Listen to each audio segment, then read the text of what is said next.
इसको खिदमत कहते हैं कि मखलूक अपनी जैसी मखलूक की खिदमत करके अपने खालिक का कुर्ब हासिल करती है। और तीसरा, खालिक और आम मखलूक के दरमियान एक रिश्ता है जिसको नबूवत कहते हैं कि खालिक अपने पैगाम को इस आम मखलूक तक पहुँचाने के लिए एक ऐसी शख्सियत को मुंतखब कर लेता है कि जो खालिक से तो फुरोतर होती है लेकिन मखलूक से बरतर होती है, उसको नबी कहते हैं। तो गोया कि नबूवत का जो रिश्ता है, इसके ज़रिए से अल्लाह तबारक व तआला अपने पैगाम अपनी मखलूक को पहुँचाता है। फिर मखलूक उस पैगाम को लेकर अपने उस खालिक के मंशा के मुताबिक इबादत या अपनी जैसी मखलूक की खिदमत करती है। फिर चूँकि वो नबी इस आम मखलूक तक अपने खालिक का पैगाम पहुँचाता है, तो इस मखलूक को उस नबी के साथ एक निस्बत कायम होती है। उस निस्बत को उम्मत कहते हैं। गोया कि ये मखलूक उस नबी की उम्मत बन जाती है। कभी वो उम्मत दावत होती है, कभी वो उम्मत इजाबत होती है। उम्मत दावत का मतलब है कि हर इंसान उसकी उम्मत है। काफिर जो उस नबी के पैगाम को नहीं मानता, कि जो पैगाम वही के ज़रिए से वो अल्लाह को उस तक पहुँचाता है, काफिर उस पैगाम का इनकार करता है, वो भी उम्मत में शामिल है। लेकिन उस उम्मत को उम्मत दावत कहते हैं कि नबी ने उसको दावत दे दी, उसको वही का पैगाम पहुँचा दिया। अब उसकी मर्जी है कि फल युमिन, चाहे तो उसको ईमान ले आए, फल यकफुर, चाहे तो उसका इनकार कर दे।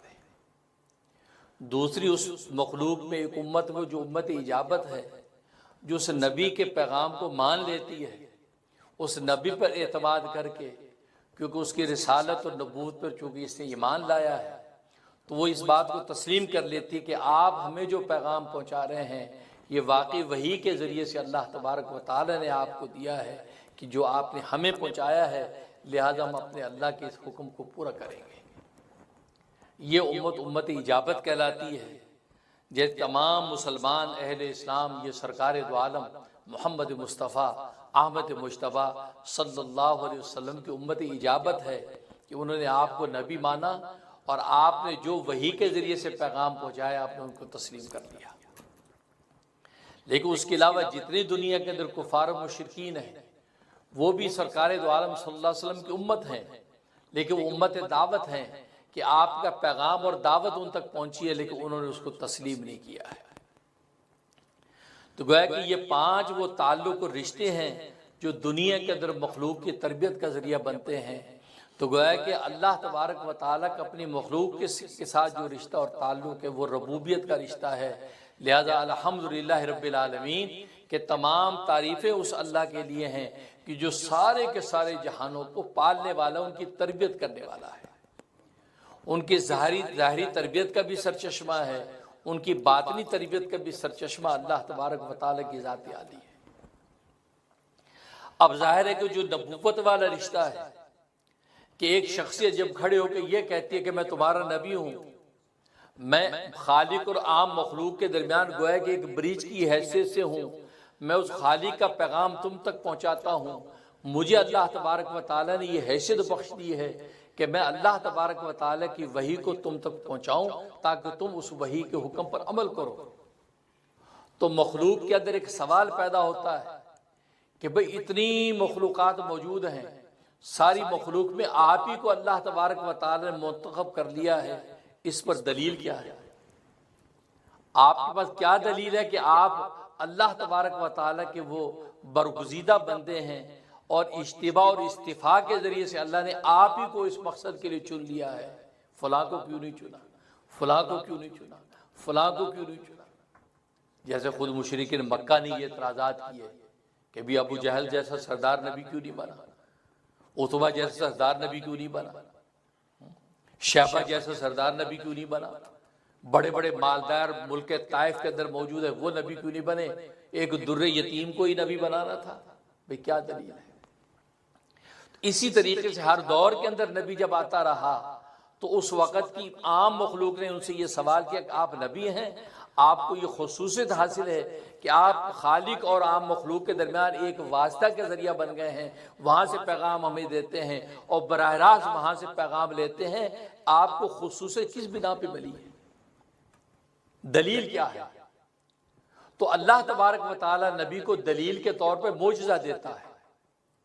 मोजज़ा एजाज से है, एजाज का मतलब इज्जत से है। अल्लाह तबारक व तआला उसके हाथ से एक ऐसा कारनामा और ऐसा करिश्मा और कमाल जाहिर करते हैं कि आम मखलूक ऐसा कमाल दिखाने से आजिज आ जाती है। वो कहते कि भाई ये अगर बशर होने की वजह से, हमारे जैसी मखलूक होने की वजह से अगर ये जाहिर होता तो हम भी कर सकते। ये तो ऐसा मोजज़ा इसने दिखा दिया कि हम तो नहीं कर सकते। तो सारी की सारी कायनात आजिज हो जाती है। तो वो मोजज़ा सबको आजिज कर देता है, मजबूर और मकहूर कर देता है कि भाई आप इस बात को मान लें कि वाकई ये नबी है, इसका अल्लाह तबारक व तआला के साथ खास ताल्लुक है। तभी अल्लाह तबारक व तआला ने इसको ये मोजज़ा अता फरमाया। चाचे हर दौर के अंदर मोजज़ात नबियों को दिए जाते रहे। चाचे सबसे आखिर में मोहम्मद मुस्तफ़ा अहमद मुश्तबा सल्लल्लाहु अलैहि वसल्लम तशरीफ लाते हैं। तो आपको भी मोजज़ात अता किए गए, आपने भी दावा नबूवत किया। जाहिर है कि कौम ने मोजज़े का मुतालबा किया तो अल्लाह तबारक व तआला ने आपके हाथ पर भी मोजज़ात ज़ाहिर किए और आपने वो मोजज़ात दिखाए और वक़्त के लोगों को उसको आजिज़ कर दिया कि उसका कोई जवाब ना दे सके। चाचे जिनका नसीब अच्छा था वो इस मोजज़े को देखकर ईमान ले आए, जो बदनसीब थे वो महरूम रहे। उन्होंने इस मोजज़े को जादूगरी समझा, कहा कि ये तो जादूगरी है, ये तो कोई ऐसा सेहर है। आज की ज़ुबान में ऐसा मिसमरिज़म है, ऐसा मिसमरिज़म कर दिया कि हमें वो नज़र आ रहा है जो वो चाहता है, हालांकि ऐसा नहीं है। वो तो अल्लाह तबारक व तआला का मोजज़ा था। अल्लाह तबारक व तआला ने मोजज़े के तौर पर नबी की नबूवत को साबित करना था और नबूवत की दलील चूँकि मोजज़ा होता है, इसलिए अल्लाह तबारक व तआला ने आपके हाथ पर मोजज़ात को ज़ाहिर किया और इतने मोजज़े आपके हाथ पर ज़ाहिर किए कि पहले नबियों को फर्दन फर्दन जितने मोजज़ात अता किए गए थे, अल्लाह तबारक व तआला ने आपकी अकेली ज़ात को सारे मोजज़ात अता कर दिए। हुस्न यूसुफ दम ईसा यद बैज़ादारी, हुस्न यूसुफ दम ईसा यद बैज़ादारी, आंचे खूबा हमादारन की तू तन्हादारी। यूसुफ जैसा हुस्न भी ऐसा दिया कि यूसुफ का हुस्न आपके हुस्न के सामने मान पड़ता है। दमे ईसा ऐसा दिया कि मुर्दों को जिंदा करते हैं, तो आपके जरिए से भी अल्लाह ने मुर्दों को जिंदा किया। और सबसे बड़ी चीज तो इंसान के जिस्म मुर्दे को जिंदा करना इतना बड़ा कमाल नहीं था जितना मुर्दा दिलों को जिंदा करना। और मुर्दा दिलों को जिंदा जो नबी ने किया कि कायनात इंसानी उसकी नजीर पेश नहीं कर सकी। ऐसे दिल जो मुर्दा हो चुके थे उनको अल्लाह तबारक व तआला के इस नबी ने एक निगाह कीमिया से डाली, जिंदा हो गए और वो कह उठे अशहदु अल्ला इलाहा इल्लल्लाह व अशहदु अन्ना मुहम्मदुर रसूलुल्लाह। मूसा अलैहिस्सलाम को जो मोजज़ा दिया वो मोजज़ा आपको भी दिए। तो हुआ कि हर नबी के मोजज़े सारे के सारे इकट्ठे करके आपकी ज़ात को अता कर दिए। और ये इस बात की दलील और इशारा था कि आपकी ज़ात पर सारी नबूवत के जितने कमालात थे आपकी ज़ात पर ख़त्म हो चुके हैं। जब नबूवत के सारे कमालात आपकी ज़ात पे ख़त्म हो चुके हैं, अब किसी भी नबूवत के कमाल को जाहिर करने के लिए किसी नए नबी की ज़रूरत नहीं है। लिहाजा आप नबी आखिरुज़ ज़मां हैं, आपके बाद अब कोई नया नबी आने वाला नहीं। तभी तो आपको सारे कमालात दे दिए। क्योंकि हदीस में आता है नबी करीम सल्लल्लाहु अलैहि वसल्लम फरमाते हैं, मैं कसर नबूवत की आखिरी ईंट हूँ। ये खूबसूरत महल बना हुआ है। आप हिस्सी मिसाल देते, एक शख्स गुजरा, उसने महल को देखा, कहा कि क्या खूबसूरत महल, सुभान अल्लाह, वाह। देखता चला, देखता रहा, आखिर में कोने पे एक ईंट, वो ईंट नहीं लगी, ईंट की जगह खाली। उसने कहा यार इतना हसीन और जमील शानदार महल, काश ये ईंट भी अगर लग जाती तो ये महल मुकम्मल हो जाता। ये ईंट नहीं लगी हुई, इसकी वजह से अभी नाक़िस नजर आ रहा है। वो आदमी ये कहता है, नबी मिसाल दे रहे। उस ईंट को जब लगा दिया गया, उसने कहा सुभान अल्लाह, अब ये मुकम्मल हो गया पूरा महल। अब इसके अंदर मजीद किसी ईंट लगाने की गुंजाइश नहीं, बल्कि मजीद ईंट लगाई जाएगी तो उसके स्ट्रक्चर का जो हुस्न और जमाल वो बिगड़ जाएगा। तो नबी फरमाते कसर नबूवत की जो आखिरी ईंट है वो मैं हूं। मैं जब तक उस महल के अंदर नहीं सजा उस वक्त तक ये कसर नबूवत, ये नबियों का सिलसिला नाकिस रहा। जब मैं वो कसर नबूवत की आखिरी ईंट फिट कर दी गई तो नबूवत का ये महल मुकम्मल हो गया। अब इसके अंदर मजीद कोई गुंजाइश नहीं। मैं आखिरी नबीन, मैं आखिरी नबी। और कुरान ने खुद भी आपको खातमुन नबीयीन का, नबियों के बिल्कुल आखिर में आने वाले। तो सारे कमालात नबूवत आपकी ज़ात पर ख़त्म कर दिए, क्योंकि अब उसके बाद किसी नबी की ज़रूरत नहीं है। यही वजह है कि क़ुर्बे क़यामत में ईसा अलैहिस्सलाम को लाया जाएगा, एक पुराना नबी लाया जाएगा, नया नबी नहीं, पुराना नबी। अगर नए नबी की गुंजाइश होती तो अल्लाह तबारक व तआला उस काम के लिए जिसके लिए ईसा अलैहिस्सलाम को अल्लाह ने आसमानों पर सेफ रखा हुआ है, अल्लाह कोई नया नबी खड़ा कर देता। अल्लाह के खजानों में कोई कमी है? अल्लाह कोई नया नबी खड़ा कर देता, जो काम ईसा अलैहिस्सलाम को से लेना था उस नए नबी से ले लेते। लेकिन नहीं, चूंकि नए नबी की गुंजाइश ही नहीं थी, तो अल्लाह तबारक व तआला पुराने नबियों से एक नबी को अपने पास सेव कर लिया, महफूज कर लिया, ताकि उसको क़ुर्बे क़यामत में वापस लाऊं, ताकि नबियों की गिनती जो मुकम्मल हो चुकी उसके अंदर कोई इजाफा बाकी नहीं है। अगर गुंजाइश होती तो नया नबी आता, जब नहीं गुंजाइश तभी अल्लाह तबारक व तआला को पुराना नबी लाना पड़ा।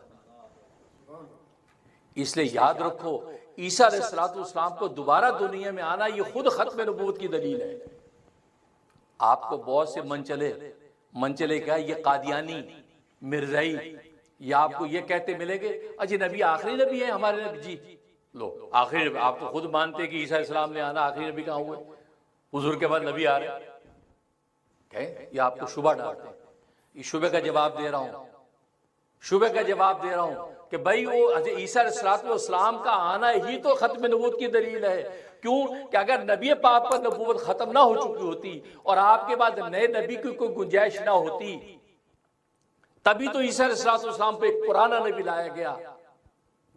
और अगर गुंजाइश होती तो अल्लाह तबारक व तआला के खजाने में कमी थी कि ईसा अलैहिस्सलाम को कई हजार साल के लिए आसमानों पर महफूज रखा हुआ है और उनको क़ुर्बे क़यामत में ज़मीन पर लाएंगे। इससे बेहतर अल्लाह को नबी नहीं, नया नबी ले आता। इसलिए याद रखो, ईसा अलैहिस्सलाम को दुनिया में दोबारा आना ये खत्म नबूवत के खिलाफ नहीं है, बल्कि खत्म नबूवत की दलील है। खत्म नबूवत की दलील है, क्योंकि पुराना नबी आना ही इस बात की दलील है कि आप सल्लल्लाहु अलैहि वसल्लम पर नबूवत खत्म हो गई है, अब आपके पास नया नबी आ नहीं सकता। इसलिए फरमाया आना आखिरी नबी, मैं आखिरी नबी हूं, ला नबी आबादी, मेरे बाद कोई नबी नहीं, ना कोई जिल्ली नबी, ना बुरूजी नबी। जैसे शुबा डाल देते, नहीं जी नहीं, वो मुस्तकिल नबी नहीं है, नबी पाक के ताबे होकर नबी है। नहीं, खातुन नबीन आप बिल्कुल किसी किस्म का कोई नबी अब आने वाला नहीं, आप आखिरी। और उसकी इल्मी दलील क्या है? इल्मी दलील कुरान करीम, क्योंकि आप सल्लल्लाहु अलैहि वसल्लम को दीगर मौजज़ात में दो मौजज़े ऐसे अता किए गए जिसकी कोई नज़ीर नहीं है। एक कुरान का मौजज़ा इल्मी मौजज़ा है, इल्मी मौजज़ा किसी नबी को नहीं मिला, सबको अमली मौजज़े मिले हैं। तो मूसा अलैहिस्सलाम को अमली मौजज़ा मिला, आपने अपना असा डाला, अज़दा बन गया, आपने बगल में हाथ डाला, निकाला, सूरज चांद की तरह चमकने लगा। ईसा अलैहिस्सलाम की चिड़ियां बनाई, फूंक मारी, चिड़िया उड़ने लगी, आपने मुर्दे को जिंदा कर दिए। सब अमली मौजज़े हैं, इल्मी मौजज़ा इनमें कोई भी नहीं है। इल्मी मौजज़ा सिर्फ सरकार दो आलम सल्लल्लाहु अलैहि वसल्लम को अता किया गया, किसी नबी को नहीं अता किया गया। और मैंने बताया मौजज़ा नबूवत की दलील होता है, नबूवत दावा है, मौजज़ा उसकी दलील है।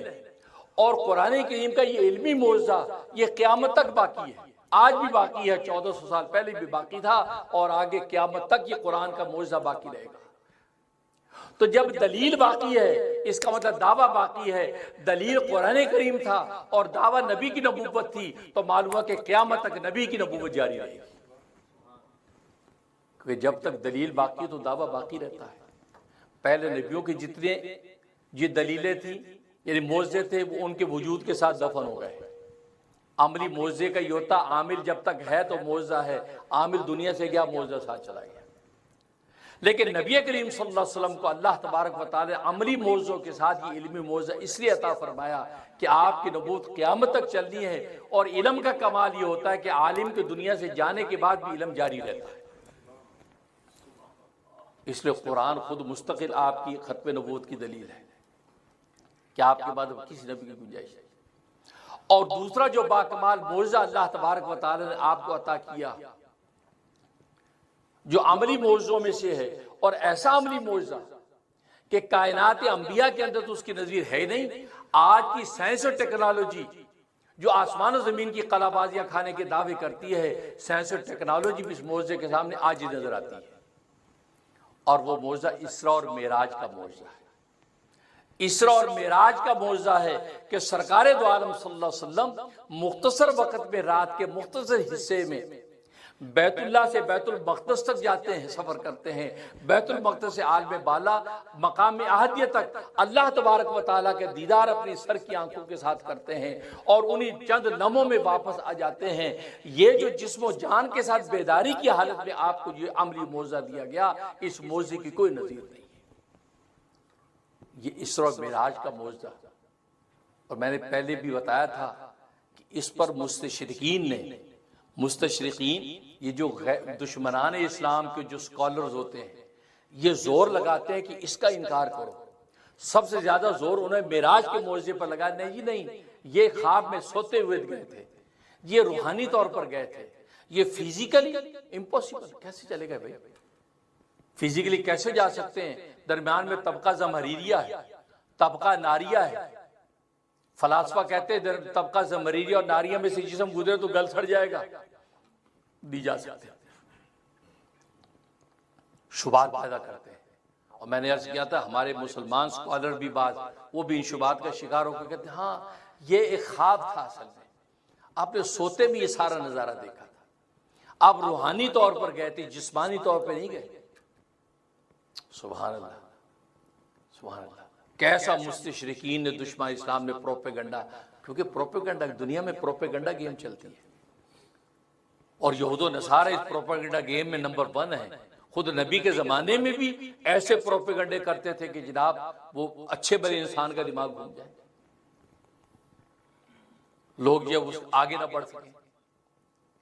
तो इसरा और मेराज का मौजज़ा था, ये अमली मौजज़ा ऐसा अता किया कि साइंस और टेक्नोलॉजी के पास इसका जवाब नहीं था।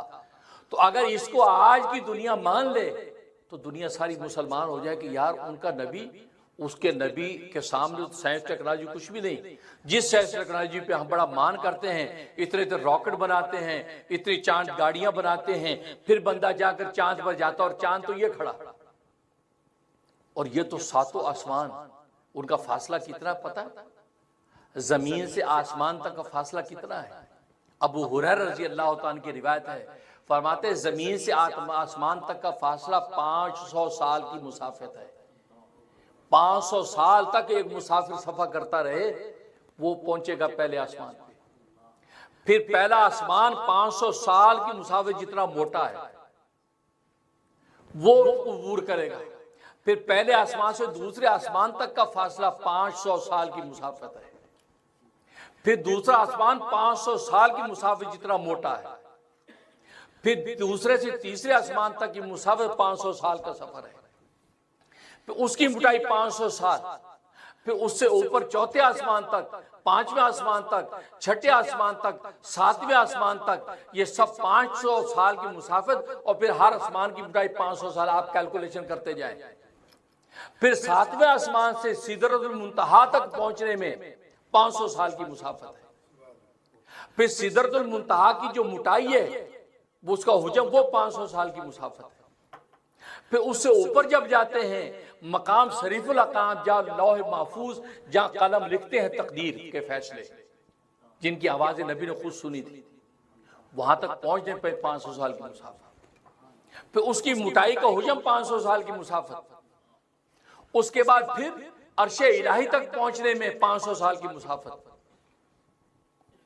अब आप अंदाजा लगा लीजिए कि ये कितना तवील तरीन सफर बनता है। आपका चांद पे जाना तो कुछ कमाल ही है, चांद तो ये खड़ा, चांद तो बादलों से थोड़ा सा ऊपर है, आसमान तक, आसमान पे तो है भी नहीं।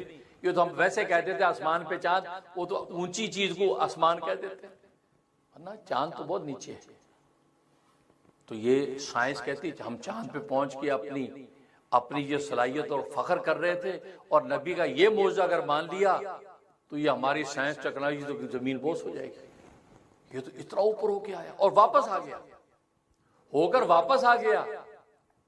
ईसा अलैहिस्सलाम की तरह चला नहीं किया, फिर नहीं आएगा, क्योंकि ईसाइयों के अंदर बॉसों का अकीदा यही है, हम तो कहते आएंगे।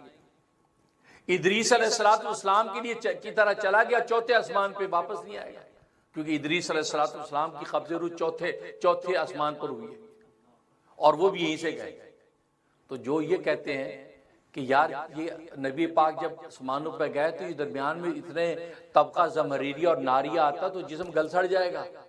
उनसे हम पूछते हैं, इदरीस अलैहिस्सलाम के उरूज को वो मानते हैं, वो मानते हैं कि इदरीस अलैहिस्सलाम चौथे आसमान पर पहुंचे, वहीं उनका इंतकाल हुआ है, तो वो कैसे चले गए? वो कैसे चले गए? उसको आपने कैसे मान लिया कैसे इस्लाम चले गए? उनको तबका हम ज़मरीरिया और नारिया ने जलाया क्यों नहीं? इसका मतलब यह है, ये अल्लाह तबारक व तआला के हाथ में है। अल्लाह तबारक व तआला की कायनात उसके हाथ में, उसके इशारों पर चलती है। ये शुबहात पैदा करके आप मुसलमानों के दिमागों को डाइवर्ट नहीं कर सकते। और मैंने बताया इस मौजे का इनकार ज्यादा इसलिए किया जाता है कि भाई ये साइंस और टेक्नोलॉजी को मात दे रहा है ये मौजा, इसलिए लोग परेशान होते हैं कि यार इसका इनकार करो। ये इसको मान लिया तो दुनिया कहेगी यार ये इस्लाम और मुसलमानों को पैगंबर, ये तो साइंस टेक्नोलॉजी कुछ भी नहीं है, जबकि साइंस और टेक्नोलॉजी भी इस्लाम ही की खैरात है जो दुनिया को मिली है। तो ये मौजा, ये मेराज का मौजा नबी करीम सल्लल्लाहु अलैहि वसल्लम को अता किया गया कि आपने इतनी तवील तरीन सफर किया और अल्लाह तबारक व तआला ने चंद लम्हों के अंदर सारी कायनात के कमालात आपको दिखा दिए। और खुद कुरान में अल्लाह ने कहा, सुभान अल्लाज़ी अस्रा बिअब्दी, पाक है वो जात जो ले गई अपने बंदे को लैलन, रात के मुख्तसर वक्त में, मुख्तसर वक्त में, मिनल मस्जिद हराम इलल मस्जिद अक्सा, बैतुल्लाह से बैतुल मक़दस तक क्यों ले गई? और बैतुल मक़दस कैसी जगह है? फरमाया कि वो ऐसी जगह है कि जिसके इर्द गिर्द बरकतें नाजिल हो रही है, बाबरकत जगह है। क्यों ले गए? लिनुरियहु मिन आयातिना, ताकि हम अपनी अजमत की निशानी इस नबी को दिखाएं। जब ये इतना तवील तरीन सफर करेगा, हर आसमान पे जब देखेगा हमारी कुदरत और अजमतें, तो ये नबी जब देख लिया, ये नबी तो मुसद्दिक है, सारे नबियों की तस्दीक करने वाला है। जब ये सारे कमालात की तस्दीक कर देगा तो सारे के सारे नबियों की तस्दीक ऑटोमेटिकली हो जाएगी। लिनुरियहु मिन आयातिना, ताकि हम इसको दिखाएं अपनी अजमत की अजीम शान निशानियां। इन्नहु हुव समीउल बसीर, और वो अल्लाह खूब सुनने वाला है। दुनिया में जो इनकार कर रहा है, जी मेराज में सोते में हुई थी, ख्वाब में हुई थी, ख्वाब में तो मैं और आप भी जन्नत की सैर कर सकते हैं। ख्वाब क्या चीज़ है?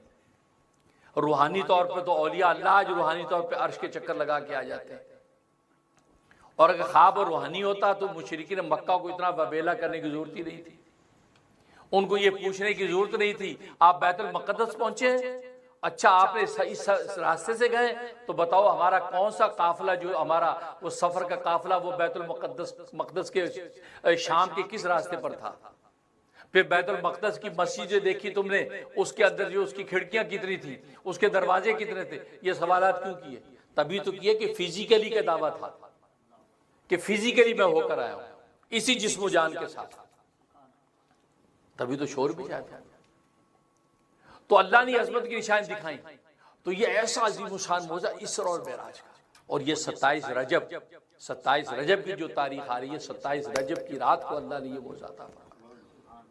अगर जिसमें बहुत से अक़वाल हैं, लेकिन मशहूर कौल यही है कि 27 रजब की रात थी, महीना रजबी का था, भले इसमें एक और रबीउल अव्वल का भी है, रबीउल सानी का भी है, रजब का भी है, शबान का भी, रमजान का भी है, लेकिन मशहूर कौल इमामुल मुतकल्लिमीन ज़ुबतुल मुहद्दिसीन हज़रत मौलाना मोहम्मद इदरीस साहब कांदलवी रहमतुल्लाह अलैह, बहुत बड़े मुहक्किक हैं।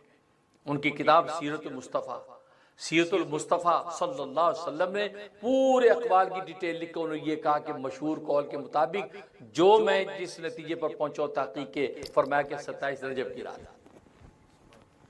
उस रात में सलात व सलाम पढ़ो, रसूल सल्लल्लाहु अलैहि वसल्लम के लिए नाते पढ़ो, उसको याद करो, हैं, फिर तौबा करो, नवाफिल पढ़ो उस रात में, वो बात से बरकत रात। इनकार करना इनकार करने वाले का ये पता नहीं, रात तो है पता नहीं कौन सी है। मैंने पिछले जुम्मे में भी कहा था तो पता लगाओ ना, फिर सारा हर चीज का पता लगाते हो, ये पता क्यों नहीं लग रहा।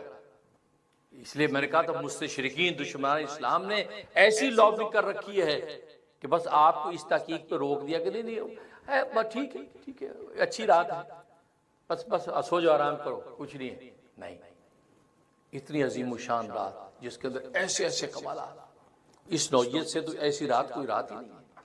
ये लैले इसरा और मेराज, इसे तो लिखा है कि इसरा का इसरा कहते हैं कि बैतुल्लाह से बैतुल मक़दस तक के सफर को इसरा कहते हैं, फिर बैतुल मक़दस से आसमानों के सफर को मेराज कहते हैं।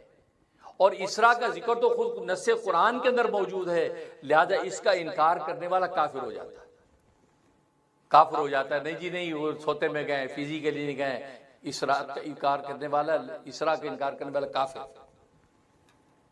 उसको तजदीद ईमान तजदीद निकाह करना पड़ता है। और मेराज का इनकार करना फासिक और गुमराह है, मुज़िल और ज़ाल है। ये गुमराह है कि जो कहता है नहीं जी नहीं ख्वाब में गए थे, गुमराह है। उसकी बात मैंने दलील के साथ, मेरा एक बहुत खूबसूरत क्लिप है, रहम टीवी पे आप जरूर मुलाजा करें। ये बड़े मारूफ स्कॉलर है, प्रोफेसर बने हुए हैं, अमेरिका में होते, उन्होंने इसका इनकार किया है। आज ये इसरा मेराज ये सोते में हुई, ख्वाब में हुई, रूहानी तौर पे हुई, ये फिजिकली नहीं हुई। बड़े दलाइल देते हैं, वो पढ़े लिखे लोग स्कॉलर साहब की जो बड़ा भागते हैं, और जी प्रोफेसर साहब क्या बात है। उसका मैंने जवाब दिया है, रहम टीवी पे जाके देखें, इसरा मेराज की रात भाई मुफ्ती मुरिया को रहम टीवी सब्सक्राइब कर लें, रहम टीवी लिखें, आपको जवाब सुनकर लुत्फ आ जाएगा। वो मेरे दिल का जवाब नहीं, आसमानी इल्काई जवाब है।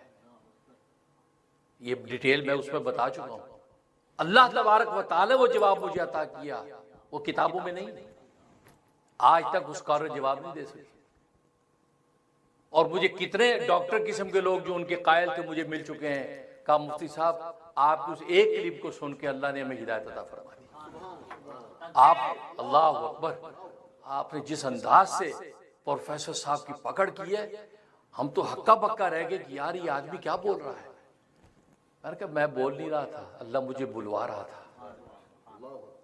इरादा किया था कि अल्लाह इतनी बड़ी उम्मत गुमराह हो रही है और तेरे नबी का इतना बड़ा मौजज़ा, ऐसा मौजज़ा कायनाती इंसानी में है नहीं, और ये बंदा शुबहात डाल के लोगों से तालियां वसूल कर रहा है। या अल्लाह इसका 5 दिन मैं अल्लाह की तो रुजू रखा, मैं 5 दिन रुजू अल्लाह खुदा से, या अल्लाह मुझे उन्वान बता, जवाब अता फरमा। 5वें दिन संडे को मैंने जवाब देना था, जुमेरात की सुबह को मैं जब उठा हूं, अल्लाह तबारक व तआला ने मुझे जवाब अता फरमा दिया। एक अल्लाह अकबर, एक नूर था जो मेरे कल्ब में उतरा, मैं उठकर बैठ गया। मैंने कहा अल्लाह अकबर अल्लाह अकबर। मेरी अहलिया कहने लगी क्या हुआ, हजरत खिजर से मुलाकात हो गई, क्योंकि मेरी हजरत खिजर अलैहिस्सलातु वस्सलाम से भी मुलाकात हुई है, वो भी पूरी आप बीती का वाक़या मैंने बयान किया है। तो कहा कि हजरत खिजर अलैहिस्सलाम से मुलाकात हो गई। मैंने कहा हजरत खिजर ही की बरकत से अल्लाह तबारक व तआला ने आज मुझे इल्का कर दिया, जवाब मिल गया मुझे, और ऐसा जवाब मिल गया कि इसका जवाब इंशाअल्लाह किसी के पास, वो मैंने उस पूरा क्लिप बयान किया और वाकई इल्काई जवाब है, किताबों में नहीं, क्योंकि अल्लाह तबारक व तआला की तक़सीम तो चलती रहेगी ना। अल्लाह तबारक व तआला दिलों पे मज़ामिन उतारते रहेंगे।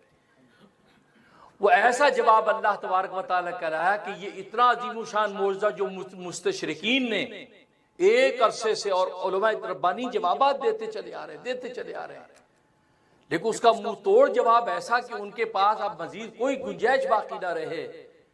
अभी तक कोई ऐसा सामने आया नहीं था। अल्लाह तबारक व तआला ऐसा वो उन्वान दिया, मैंने उसका स्टार्ट ही उसी उन्वान से किया है। यूं समझो मुझे कितने डॉक्टर्स ऐसे मिले, उनका मुफ्ती साहब आपने वो स्टार्ट जब लिया है जवाब का, उसी वक्त ही प्रोफेसर साहब की इल्म की सारी इमारत ढह गई थी। पर आप सुनेंगे आपको मजा आएगा। और रहम टीवी सुना करें, रहम टीवी को टीवी नहीं है, कोई कमर्शियल नहीं है, वो मेरे बुजुर्गों की बरकत से, सरकार दो आलम की नजर करम से वो उलूम व मारिफ है जो मेरी जबान से अल्लाह कहलवाते हैं। आपको किताबों में कम ही मिलेंगे, वो आप सुनो। तो तो ये मेराज का वाक़या, तो ये मेराज की रात इनकार करने वालों को मुझे हैरानी होती है कि यार इस रात की आपका कोई अहमियत ही नहीं है। तो सरकार दो आलम सल्लल्लाहु अलैहि वसल्लम को अल्लाह तबारक व तआला ने ये मेराज की ये कमाल मौज़ अता फरमाया। और जैसे खुद हदीस में आता है, बुखारी की हदीस है, फरमाया कि जब मुझे लेके जाने लगे बैतुल्लाह से बैतुल मक़दस तो मेरे सीने को चाक किया, ये हंसली की हड्डी से लेके पूरा सीना चाक कर दिया और चाक करके मेरे कल्ब को धोया आब ज़मज़म से, मेरे पेट को पूरे को धोया और फिर उस कल्ब के अंदर जो वो अनवारात और जो वो तमानियत मेरे कल्ब के अंदर डाल दी, इसलिए कि गैब के ऐसे ऐसे आलम के अंदर जाना है कि गैब के ऐसे आलम कभी देखे नहीं है। तो लिहाजा दिल के अंदर वो तहम्मुल, वो कुव्वत, मुशाहदा, गैब की ताकत उन कल्ब के अंदर डाली जा रही है। जैसे दुनिया के अंदर हम ऊंची छलांगे मारने उड़ने के लिए अपने कल्ब को मजबूत करने के लिए फिजिकली प्रैक्टिस करते हैं। अब पैराशूट के ऊपर उड़ने वाले, उनकी पहले फिजिकली छलांगे लगती हैं, फिजिकली दिल को मजबूत करते हैं। वहां तो अल्लाह तबारक व तआला डायरेक्ट उस कल्ब को मजबूत कर रहे हैं। मैं शक्के सदर हुआ दिल को, और ये शक्के सदर 4 मरतबा हुआ, 4 बार। एक जब आप बचपन में थे, 2 साल के बाद जब आमना बीबी के पास वापस लेके आई हलीमा सादिया, कहा कि 2 साल पूरे हो गए, लेकिन दरखास्त है कि कुछ अरसा और हमें अपने पास रखने दें कि जब से बच्चा हमारे घर में आया तो हमारे घर में खैर बरकतें नाजिल हो रही हैं। ऐसी बरकतें कभी देखी नहीं जिंदगी में। तो बीबी आमना ने कहा ठीक है ले जाओ। तो चंद महीने 4-6 महीने के बाद वो इस काबिल हो गए कि अपने दूसरे रजाई भाइयों के साथ बाहर निकलने के बकरियां चराने। तो इतनी उम्र में ही ये शक्के सदर हुआ, आपका सीना चीरा गया। और उसके बाद 10 साल की उम्र जब हुई फिर शक्के सदर हुआ, सीना चीर गया, फिर आपके कल्ब को धोया, उसमें अल्लाह तबारक व तआला नवारात डाले। फिर तीसरी बार जब गारे हिरा के अंदर आप जाने आने लग गए, उस वक्त शक्के सदर हुआ। नबूवत मिलने से कुछ अरसा पहले ही शक्के सदर हुआ। फिर चौथी मरतबा मेराज के मौके पर जब सफर में जाने लगे, ये चौथी मरतबा शक्के सदर हुआ।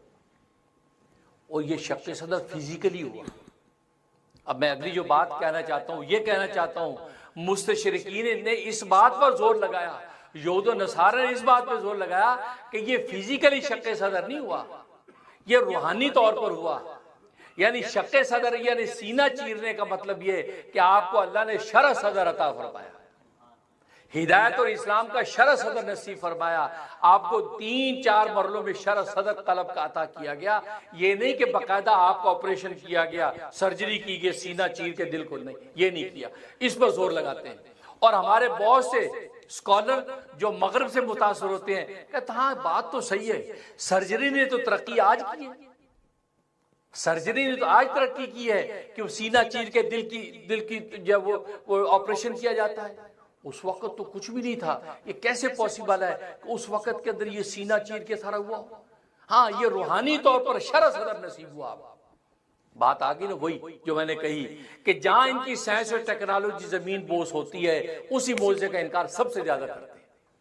क्योंकि इन्होंने सोचा मेडिकल साइंस में तरक्की करके आज दुनिया पे हमने कमान कर रखी है कि हम दुनिया को चलाने वाले हैं। ऐसी मेडिकल साइंस की तरक्की कभी नहीं हुई।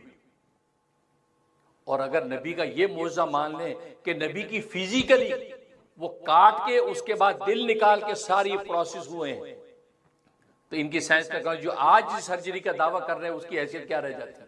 और कहा यार तुम आज भी आज कर, हमारे नबी को तो अल्लाह ने 1400 साल पहले ये मुकाम अता कर दिया। और फिर दूसरी बात, ये तो तारीख का हिस्सा है, इसका इनकार तो यहूद और नसारा भी नहीं कर सकते। तो बताओ अगर ये फिजिकली नहीं था, ये रूहानी और मानवी तौर पर था, आपको शरह सदर मिला, तो सहाबा इकराम की रिवायात तारीख का हिस्सा है कि आपकी हंसली से लेके यहाँ नाफ तक पूरी एक निशान आज भी मरते दम तक मौजूद रहा कि जैसे काटने के बाद जब सिलाई कर दी जाती है तो उसकी एक निशान रहता है। आज भी हार्ट पे मरीज जिनका हार्ट काट के उसको निशान किया जाता है तो निशान बाकी रहता है। नबी के वो पूरी यहाँ से यहाँ तक निशान मरते दम तक कायम रहा। वो निशान किस चीज का था? इसका जवाब उस निशान को तो आप भी मानते, आपकी तारीख मानती है। वो निशान किस बात का था कि जैसे कोई काट के सिलाई हुई, सिलाई ठीक होने के बाद वो एक निशान, वो लकीर लंबी क्यों कायम रही। साहबा खुद देखते थे कि ये, आप फरमाया कि वो शक्के सदर जो मेरे हुए ये उसकी निशानी। आज किसी के दिल का ऑपरेशन हो तो खुद दिखाता, देखे जी ये देखे ये काटी हुई, निशान बाकी रहता है।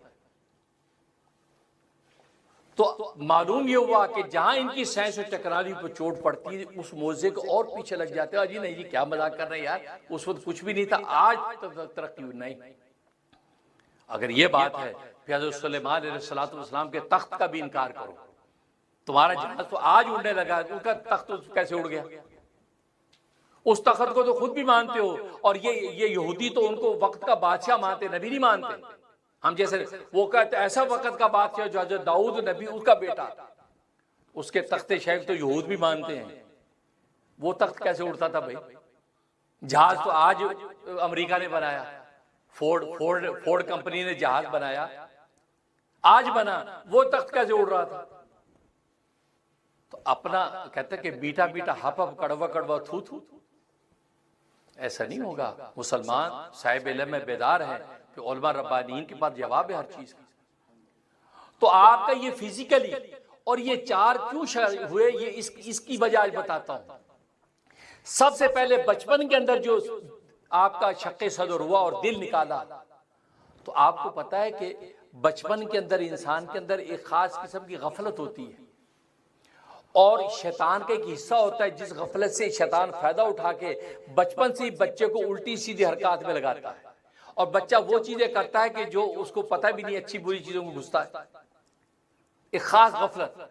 तो वो जो शैतान का हिस्सा था, जो फुटकी थी खून की, वो निकाल दी गई, और उसके कल्ब के अंदर एक खास किस्म की तमानियत और इत्मीनान पैदा कर दिया। जैसे बच्चे की तबीयत में इत्मीनान नहीं होता, बेइत्मीनानी होती, ये भी करो वो भी करो, इधर हाथ मारो, अच्छा बुरा कुछ भी हो, लेकिन आपके अंदर वो तमानियत डाल दी। याद आप बचपन में ही आपके अंदर जो सकीना और इत्मीनान था वो जैसे बड़ों के अंदर ऐसा ना हो। पहला प्रोसेस इसलिए हुआ। जब 10 साल के हुए, अब 10 साल के बाद आप किसी वक्त भी जवान हो सकते हैं ना, तो जवानी में इंसान पे जुनून होता है। उस जुनून के नतीजे में इंसान बस अपने आप को देखता, बाकी सबका दुश्मन होता है। बस मेरा मुझे ये भी मिल जाए, ये जवानी का जुनून। तो नबी करीम सल्लल्लाहु अलैहि वसल्लम से वो जो चीज थी वो आपके अंदर से कीना निकाला गया। अब जवानी में इंसान बस अपने आप को देखता है, हर एक से कीना, बुग़्ज़, अदावत, सब पीछे रहे, मैं उपहावी हो जाऊं। तो वो ये खास जो कीना था, अल्लाह ने कीना और बदखाई निकाली, और फिर उसके बाद फरमाया कि फरिश्तों ने उसके ऊपर कुछ चीज छिड़की। वो क्या छिड़की? कि सारे लोगों की खैर खाई और मोहब्बत और मेहरबानी डाल दी। और नबी खुद फरमाते हैं कि 10 साल की उम्र से जब वो ऑपरेशन मेरा हुआ, उसके बाद से मखलूक के खुदा की कीना और बदखाई मेरे कल्ब से निकल गई, और मुझे मखलूक के हर छोटे बड़े पर तरस और रहम आने लगा। क्योंकि रहमतुल लिल आलमीन बन के आना है, तो मेहरबानी आपकी तबीयत में डाल दी। फरमाया हर एक के साथ मैं मेहरबान हो गया। उसके बाद तीसरा प्रोसेस आया, जब नबूवत मिलनी उससे पहले का वक्त है। अब जब नबूवत मिलनी है तो आप नबूवत का बार होगा, नबूवत का बोझ पड़ेगा। उसके लिए आपको पता है कि इनकार करने वाले इनकार भी करेंगे, और आप तहम्मुल से पैगाम हक को लेके चले, तो आपका वो जो शक्के सदर हुआ और आपके कल्ब के अंदर तहम्मुल और बुर्दबारी और वो ताकत डाल दी, ताकि थपेड़े जब मुखालिफिन की आए तो आप उनको बर्दाश्त कर सकें। इसे तीसरे वक्त में आपने वो तहम्मुल डाल दिया, वो तहम्मुल बुर्दबारी। अब उसके बाद आपको नबूवत मिल गई। जब नबूवत का आपने दावा किया तो आप जानते हैं फिर मक्का के अंदर आपको गालियां दी गई, ताइफ के अंदर आपको पत्थर पड़े, लेकिन आप इस्तकामत का पहाड़ पूरी जगह से हिला नहीं, क्योंकि वो तहम्मुल की ताकत अता कर दी।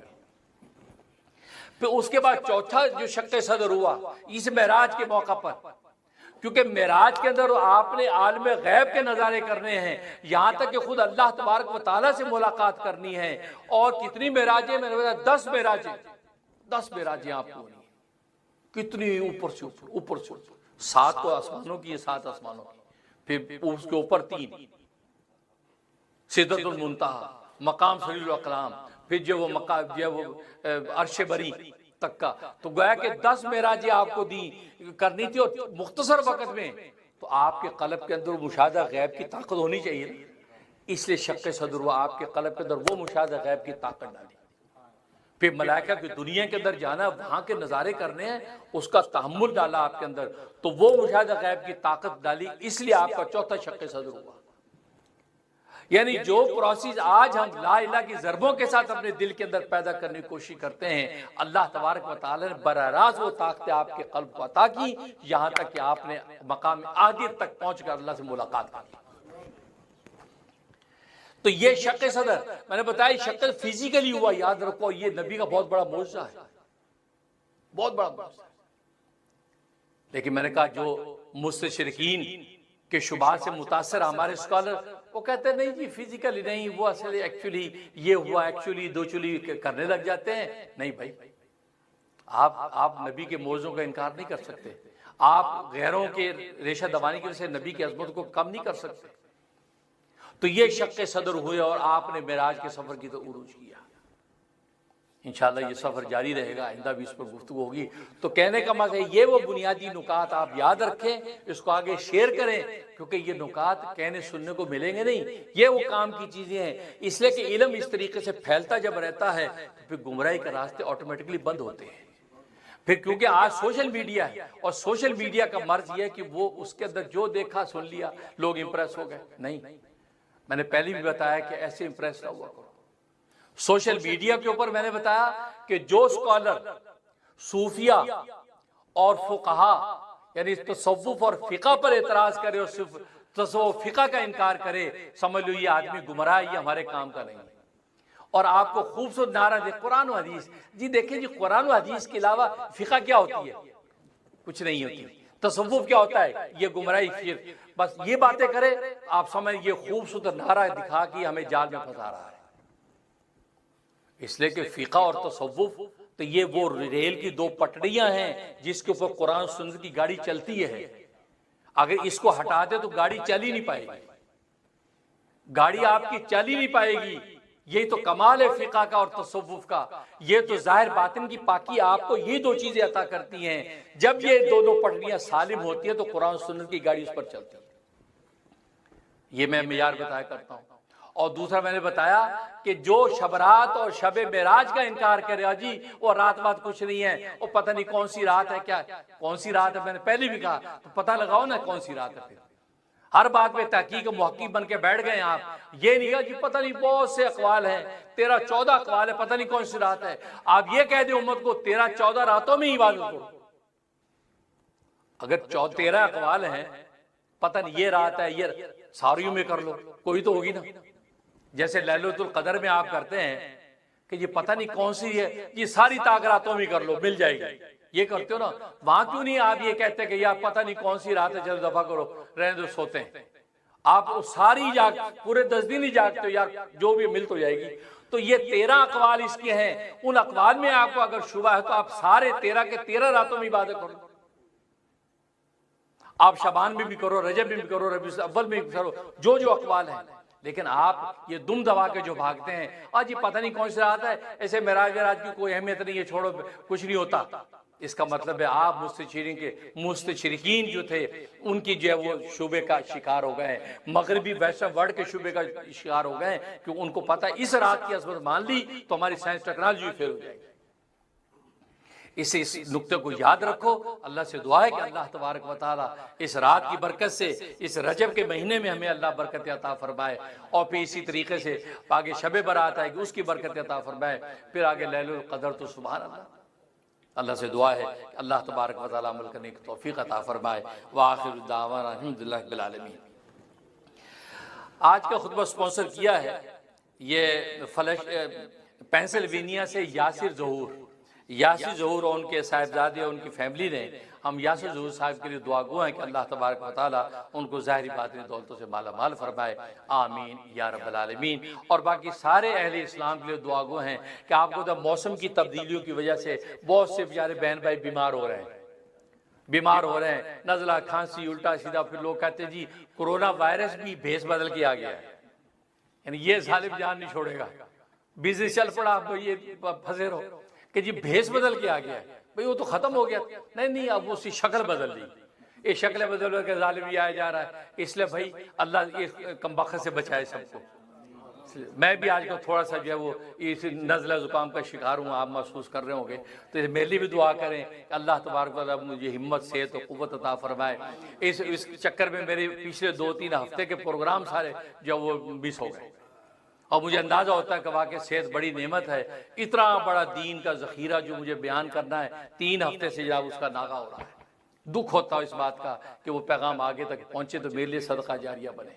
तो आप मेरे लिए भी दुआ करें, अल्लाह तबारक व तआला मुझे क़ुव्वत और सेहत अता फरमाए। और आप सब के लिए हम दुआगो हैं, दुनिया भर में जो भी बीमार है अल्लाह उन सबको शिफा कुल्लिया अता फरमाए, और जो सेहतमंद है अल्लाह तबारक व तआला को बीमारियों से महफूज रखे। आमीन या रब्बल आलमीन।